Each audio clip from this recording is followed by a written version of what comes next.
So here it is, a beautiful day in Brisbane on March the 12th, and we've just got to pick up another UHF radio, VMS unit, fantastic little numbers to help us for our dual cross navigations, and the VMS navigator's telling me to go somewhere, so I better get back to driving, so I'll catch you later. Here we are cruising on the road halfway to Toowoomba. Beautiful 4-lane split road, finished most of the roadworks, which is very good. We're just coming into the bottom of the range. You can see the top of the range up on the left there with the flag, the top of the water tower of Toowoomba, and so we're leaving the coastal escarpment and heading to the top of the Great Divide. Here we are in downtown Toowoomba, on our way headed to Roma. Will be the next significant stop before we go on to Carnarvon National Park. So here we are on the road to Chinchilla after Dalby. We're getting into the flat country well and truly.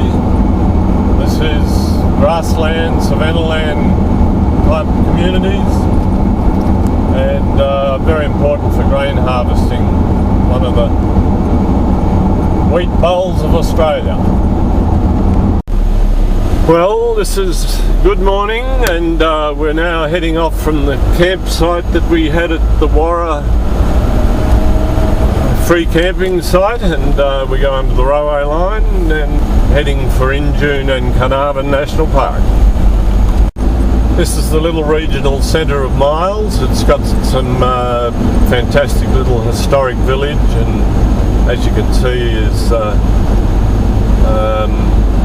quite a lot of stock transporters and other semi-trailers. We're being road trained every few minutes, either going the same direction or against us,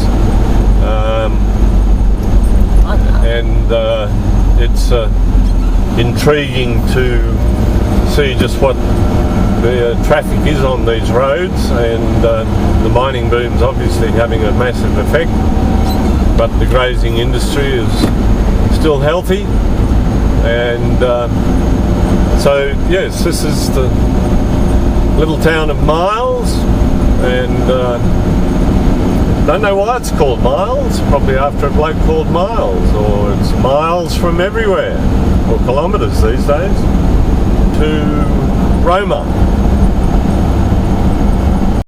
This is a beautiful little town of Julaka, which consists of a hotel, a road stop, a few houses, shop, and a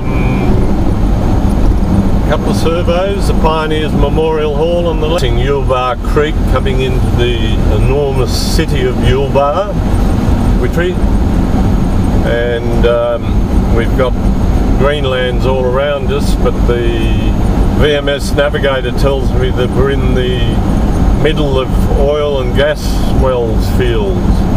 And you look at the temporary accommodation here at the hotel on the left, and you can see that these guys are capitalising well on accommodation and food for the mining industry, and it's interesting, and we'll probably see soon. There's the turn off to Surat, which is where there's quite a lot of oil and gas activity.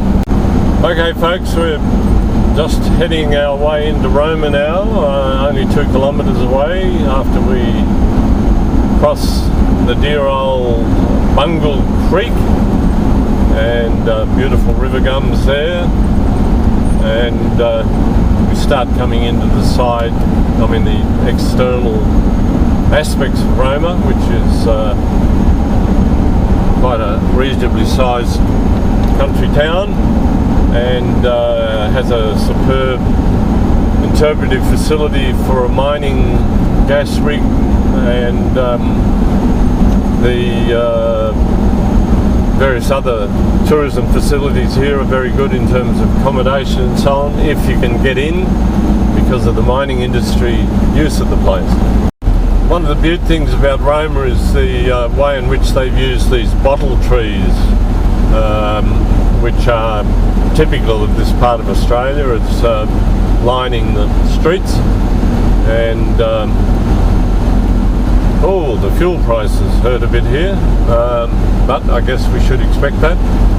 And heading into the shopping centre parts of town, I hear tell from my book designer, Upside Creative, Greg Nelson, that this is a great town for op shopping. So maybe we should stop off here and get drunk at the 4X pub here on the left, which is the beautiful old heritage building, the Commonwealth Hotel, and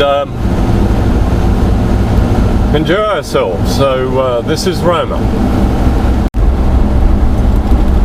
Heading into Carnarvon, and on our way to Carnarvon National Park.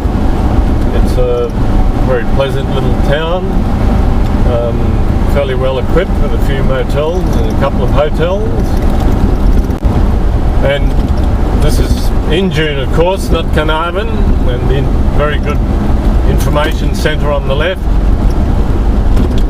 and well equipped with supermarkets and a few pubs, general stores and hardware stores and the like, and is one of the prime entry points into Carnarvon National Park. We're just coming into the foothills of the Carnarvon Range, and this is a spectacular section of central southeastern Queensland where all these sandstones have been eroded down and created some spectacular gorge country right across the escarpment edges, both on the east and western escarpment.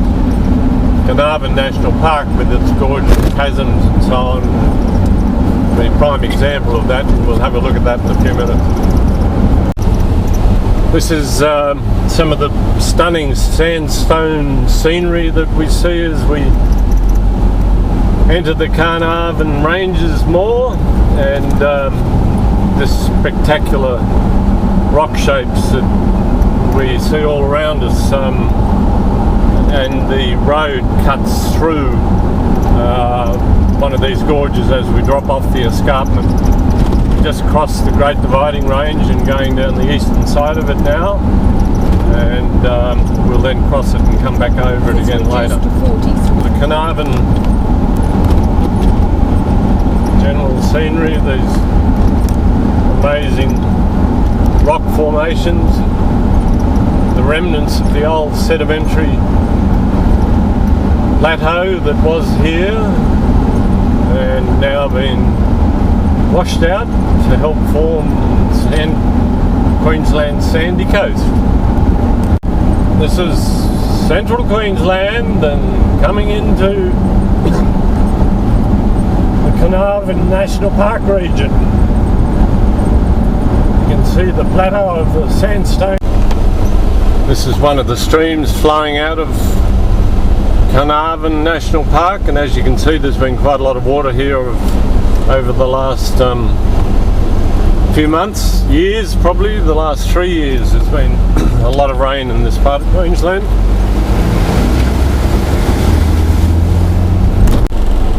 This is a memorial and the remains of an American Dakota C-47B aircraft that had American and Australian personnel on board in November 1943 en route to Brisbane, when it crashed during a severe electrical storm. To come into Carnarvon National Park, it's very important that you check beforehand, well beforehand, that the roads are open.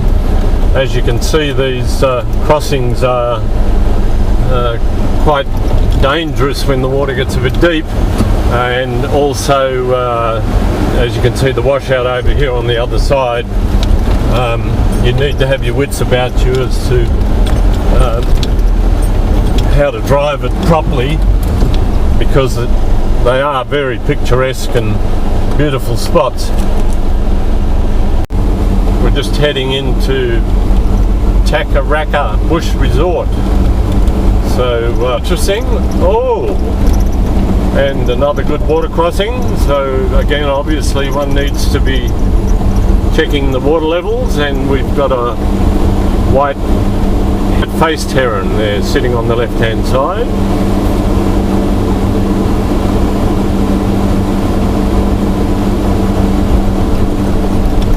This would be rather fun coming through here with a lot of water, wouldn't it?